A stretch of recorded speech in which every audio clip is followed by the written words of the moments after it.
So guys, നമുക്കൊരു ഈറ്റിനിടെ കണ്ടാലോ. So രാവിലെ തന്നെ ഒരു ഗ്ലാസ് വെള്ളം കുടിച്ചു.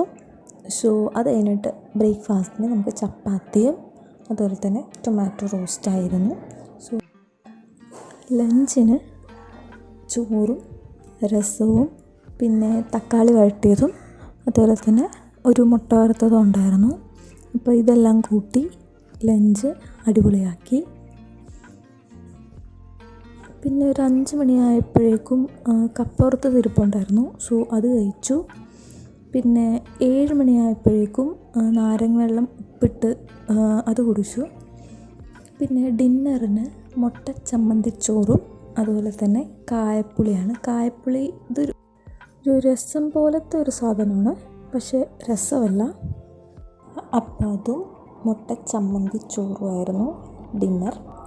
സോ അത്രയേ ഉള്ളൂ എൻ്റെ ഈറ്റിനിടെ. Thanks for watching.